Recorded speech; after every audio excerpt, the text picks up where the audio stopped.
बड़ी बड़ी साधनाओं के करने में कहीं ना कहीं अहम बना रहता है। ये इतना तप किया, इतना व्रत किया, ऐसा साधन, ऐसा ऐसा, बहुत काल साधना करने पर भी एक सूक्ष्म अहम की धारा बनी रहती है। अहम जनित एक आनंद की अनुभूति होती रहती है। लेकिन जो भगवदानंद है भक्ति मार्ग में, वो दैन्यता से अनुभव में आता है। और ये दैन्यता साधन से नहीं आती।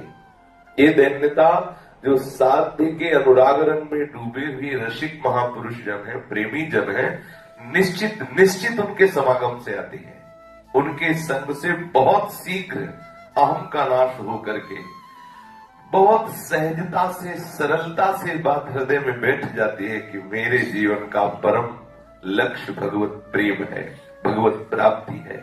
इसीलिए महापुरुषों ने कहा, तात स्वर्ग अपवर्ग सुख धरी तुला एक अंग, तूल न ताहि सकल मिली जो सुख लव सत्संग। एक क्षण मात्र, एक लव मात्र के भगवत प्रेमी महात्माओं के संग का जो अद्भुत सुख है, उसके आगे स्वर्ग सुख और मोक्ष सुख को भी लघु कर दिया गया। और सोचिए, आज भी आप विचार करके देख लीजिए कि आप में से कोई सद्गुण नहीं जिससे हरि रीझ जाए। तो जिनसे हरि रीझी हुई है, ऐसे महाभागवत पुरुषों के चरणों का आश्रय ले लो, जिससे अहम शून्य जीवन हो जाए। अहम शून्य जीवन ही भगवत प्रेम राज्य में प्रवेश पाता है। आप कहेंगे कि और भी भगवान ने शास्त्रों में आज्ञा दिया है, ऐसे धर्म करो, ऐसे आप इस धर्म का, इस कर्तव्य का पालन करो, तो वो भी तो भगवान की ही आज्ञा है। हम ऐसे साधु महात्माओं से नहीं मिलते, हम हरि की भक्ति नहीं करते, पर जो भी कर रहे हैं उन्हीं के द्वारा बताए हुए वेद शास्त्र जो है, उन्हीं के अनुसार तो धर्म कर्म कर रहे हैं। यदि हम धर्म कर्म का त्याग कर भजन करना प्रारंभ करते हैं और हमारी भजन की वो स्थिति नहीं आती, हमारा शरीर छूट जाता है, तो बोलो, ना तो धर्म कर्म बना और ना पूरा भजन बना, तो हमारी तो दुर्गति हो जाएगी। ऐसा मन में आ सकता है। कदापि ऐसा ना सोचे।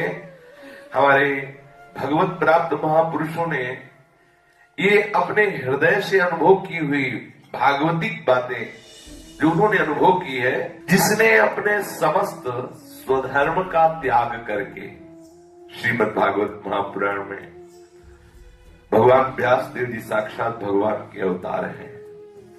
त्यक्त्वा स्वधर्मम चरणाम्बुजम हरेर भजन पक्कोथ पते ततो यदि, जिसने संत महापुरुषों के समागम से ये बात समझ ली कि हमारे जीवन का उद्देश्य है भगवत प्राप्ति, भगवत प्रेम में डूबना, और उसने श्री भगवान के इस वचन को प्रमाण मानकर सर्वधर्मान परित्यज्य मामेकम शरणम व्रज, उसने सब धर्मों को छोड़ दिया।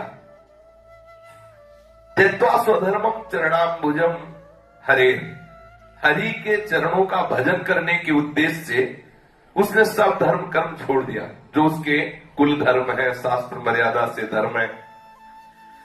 अब वो अभी भजन परिपक्व हुआ नहीं, न पक्वा, परिपक्व भजन नहीं हुआ, अभी उसकी वृत्ति भगवदाकार नहीं हुई। तथा पतेत, वो भक्ति से च्युत हो गया, भक्ति से भ्रष्ट हो गया। दो बातें हो सकती है, या किसी विषय ने उसे परास्त कर दिया, या उसका शरीर छूट गया। दो बातों से भ्रष्ट माना जाता है। या तो जैसे श्री भरत जी महाराज, अगर हम उनसे कहते हैं कि वो योग भ्रष्ट हो गए, तो एक हिरण की आसक्ति उन्होंने योग भ्रष्ट कर दिया। अंतिम समय प्रभु का चिंतन होना चाहिए, तो हिरण का चिंतन हुआ, इसी कारण उनको अगला जन्म मिला। ध्यान देने की बहुत महिमामयी बात है कि यदि आपने हरि चरणों का आश्रय ले लिया साधु समागम से, ये बात सुनकर निश्चय करके कि हमारे जीवन का उद्देश्य भगवत प्राप्ति है, भगवत प्रेम है, और अभी आपका भजन न पक्वा, परिपक्व नहीं हुआ, अपतते ततो यदि वो पतित हो जाता है, भ्रष्ट हो जाता है, तो क्या उसकी दुर्गति हो जाएगी? क्या यंत्र को अवाभद्र मभूद मुष्य क्यों, क्या उसका त्रिकाल में कोई अमंगल कर सकता है? अभी भजन परिपक्व नहीं हुआ, अभी वो कृत्य नहीं हुआ, अभी उसकी भगवदाकार वृत्ति नहीं हुई और उसका शरीर छूट गया, या वो भक्ति मार्ग से भ्रष्ट हो गया, क्या उसका मंगल हो सकता है? क्या उसका अभद्र हो सकता है? बोले त्रिकाल में नहीं हो सकता, क्योंकि उसने आश्रय किसका लिया है? श्री भगवान के चरणों का आश्रय लिया है। और जो भगवान के चरणों का आश्रय नहीं लिए, भजन नहीं करते और खूब स्वधर्म का पालन करते हैं, तो उन्हें कौन सा लाभ मिल जाएगा? बहुत से बहुत ऊपर के लोगों में जाके अपने स्वधर्म पालन का पुण्य का फल कुछ क्षुद्र भोगों को भोगेंगे और इसके बाद पुनः पतित होकर इसे मृत्यु लोक में आ जाएंगे। पुण्य क्षीणे मृत्यु लोक की विशक्ति। यदि हम साधु समागम करते हैं और उससे हमें ये बात समझ में आ जाती है कि हमारे जीवन का परम लाभ है श्री हरि के चरणों का आश्रय लेकर निरंतर भजन करना।